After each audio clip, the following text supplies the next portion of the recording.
Olá, comunicador católico, seja bem-vindo a este mini curso Marketing no Instagram para Pascom.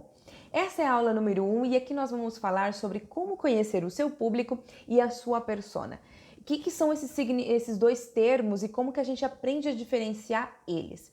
Bom, antes da gente falar sobre esses dois termos que são muito importantes e que são a base da nossa aula de hoje, a gente vai primeiramente entender por que a gente precisa conhecer com quem a gente está falando. A gente precisa conhecer exatamente com quem a gente está conversando, o que ele busca no nosso perfil da paróquia, o que ele está esperando, que tipo de conteúdo que ele gosta de consumir, exatamente porque se a gente não souber como conversar com essa pessoa, com esse seu seguidor, haverá pouco engajamento na página da paróquia, você não vai conseguir atingir o público como você gostaria de fazer. O conteúdo que você produzir não vai atingir ele, não vai fazer pouca diferença na vida dele, não vai impactar ele como poderia ser impactado e também você não consegue evangelizar. Exatamente porque você não consegue conversar com ele e atrair a atenção dele. Então, o que acontece? Quando você conhece o seu público, você conhece ele melhor, você conhece da forma que ele realmente gosta de conversar, quais são os termos que ele usa, que tipo de conteúdo que realmente atrai, aquilo que ele está precisando naquele momento. Então, a sua comunicação, a sua evangelização nas redes sociais, e neste caso nós estamos falando do Instagram, ela é muito mais assertiva. Então, por isso que a gente precisa realmente conhecer aquelas pessoas com quem a gente está conversando. A Pascom, geralmente, né, quando a gente fala a nível paroquial, ela está falando com as pessoas da paróquia. Então, por que a gente precisa então conhecer o público da paróquia?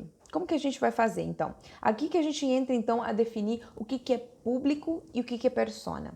O público é uma definição mais ampla, na verdade seriam como dados demográficos, onde você tem esses dados de onde elas moram, você sabe, por exemplo, se a maioria é homens, se é mulheres, a faixa etária em que essas pessoas se encontram, a questão socioeconômica, a renda e a escolaridade.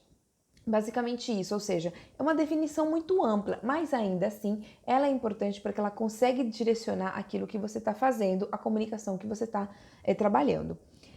Vamos dar, por exemplo, um exemplo, né? Aqui eu peguei um exemplo de uma das páginas que eu sigo, né? Por exemplo, nós temos a informação da cidade, em que a maioria das pessoas, do público que frequenta aquela página no Facebook, né? Nesse caso, no Facebook, são mulheres, o maior público está entre 25 e 44 anos, são mulheres casadas que possuem ensino superior e que acessam ao Facebook, as redes sociais, através do smartphone. E que esse smartphone é, a maioria, Android. Ou seja, quando eu vou pensar somente no meu público-alvo, é uma definição muito ampla, mas ainda assim eu consigo direcionar. Agora, quando a gente fala em persona, já é uma definição muito mais específica. Nós entramos então em detalhes comportamentais, em detalhes sobre hábitos, sobre trabalho, sobre anseios, expectativas, aquela coisa que tipo de conteúdo que elas costumam absorver em seu tempo vago ou no trabalho, que tipo de trabalho que elas desenvolvem, como que elas estão envolvidas, inseridas na paróquia. Ou seja, a gente tem muito mais dados para a gente poder entender com quem a gente está falando e a gente poder fazer uma comunicação ainda mais assertiva. Então aqui eu fiz um esboço de duas personas, tá? Eu vou ler para vocês. Persona número 1, a Maria, casada, tem 44 anos, tem 2 filhos e ela é muito engajada na igreja. Ela faz parte não só de uma, mas de 2 pastorais e ela participa de todos os eventos. Ela gosta de ir à missa ao domingo pela manhã, trabalha fora, mas ainda assim se dedica às atividades da família e às atividades da pastoral. Sua maior dificuldade realmente é conciliar a vida familiar e a vida das pastorais com o trabalho voluntário que ela desenvolve. Às vezes ela se sente sobrecarregada, mas não consegue negar um pedido de ajuda. Você consegue perceber que essa persona ela é muito mais detalhada do que aquele público-alvo que a gente tinha conversado no começo? Ou seja, você consegue, por exemplo, direcionar mais a comunicação para essa pessoa. Aqui eu tenho um exemplo, da persona de número 2, que também pode ser uma persona que está frequentando a nossa paróquia. Então, o João é solteiro, ele tem 20 anos. Depois que ele fez o crisma, foram raras as vezes que ele foi à igreja. Está em dúvida se continua na cidade pequena ou se vai para uma cidade maior. Ele quer crescer, mas ele é apegado à família. Ele quer crescer assim na questão profissional, né? Mas ele é apegado à família e aos amigos. Nos momentos de dificuldade, recorre às orações que aprendeu na época da catequese, mas não consegue manter a constância. Aqui a gente vê duas personas, ou seja, duas pessoas. O que a gente consegue perceber? São dois públicos diferentes. São dois públicos diferentes. Então, quando eu vou produzir conteúdo, eu tenho que pensar nessas duas personas. Eu posso pensar, aliás, a paróquia ela pode ter mais personas, né? Mas aí, quando a gente vai produzir conteúdo, eu posso pensar que tipo de conteúdo que atrai a Maria. A Maria, que é casada, que tem filhos, que está envolvida nas pastorais. Que tipo de conteúdo eu posso produzir para ela? Aí, depois a gente tem um outro extremo do João, né? Que ele é solteiro, ele é mais jovem e ele não está tão envolvido com as questões da igreja. Então, como que eu posso atrair ele para a minha paróquia através do Instagram? Então, como que a gente pode perceber até agora é que a gente precisa conhecer o nosso público para a gente poder direcionar as nossas ações.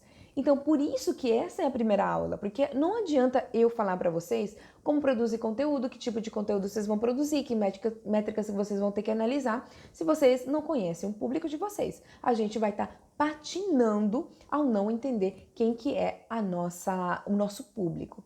Então, como que a gente vai então se guiar para definir quem é o nosso público e como definir a nossa persona? Então, como a gente percebeu, persona é muito mais interessante para nós. Só que muitas vezes, para você conseguir ter a persona e fazer o perfil da persona, ela tem que ser uma pesquisa muito mais detalhada, que muitas vezes as nossas paróquias não têm acesso ou não podem ter. Às vezes por questão de tempo, questão de dinheiro, porque também é uma pesquisa qualitativa e quantitativa. Então, algumas perguntas para você se guiar. Quem é o seu potencial seguidor? Quais são as características físicas, psicológicas? Quais são os seus comportamentos, os seus hábitos? O que ele costuma fazer? Que tipo de assunto interessa para ele, né? Para essa pessoa? Quais são as atividades mais comuns que ela realiza? Pode ser tanto no pessoal quanto no profissional. Qual é o seu nível de instrução? Quais são os seus desafios, seus obstáculos? Que tipo de informação que ele consome e de que forma ele consome esse conteúdo? Quem influencia as suas decisões, né? E aí o que acontece? Essas daqui são todas as perguntas que você tem que fazer para você poder desenhar a sua persona o mais próximo possível, né? Ou as suas personas. Acontece que muitas vezes, que nem eu falei, não temos a possibilidade de fazer pesquisa. Então, como posso criar então a minha persona? Como que eu posso criar elas, né, a partir das informações que eu tenho disponível no meu Instagram, por exemplo? Como que você pode fazer? Você vai observar as pessoas que frequentam a sua paróquia e as pessoas que seguem o perfil da paróquia no Instagram. Observe elas. Vá no perfil dessas pessoas e dá uma olhada, por exemplo, nas curtidas que elas têm. Quem são as pessoas que elas seguem? Que tipo de atividades que elas gostam de fazer? Que tipo de conteúdo que elas têm compartilhado? Fuça também um pouquinho nos stories, o que elas estão compartilhando, né? Analise esse perfil, você já vai ter alguns dados, alguns insights. Veja também, por exemplo, a questão das pessoas que também acessam as outras redes sociais da paróquia. É claro que nós estamos falando de Instagram, mas a gente também precisa ver as outras informações nas outras redes sociais. E claro, procure por informações no Instagram. Ou seja, a gente precisa definir o nosso público e a nossa persona para a gente poder direcionar a nossa comunicação. Na próxima aula, a gente vai entrar agora sim na produção de conteúdo.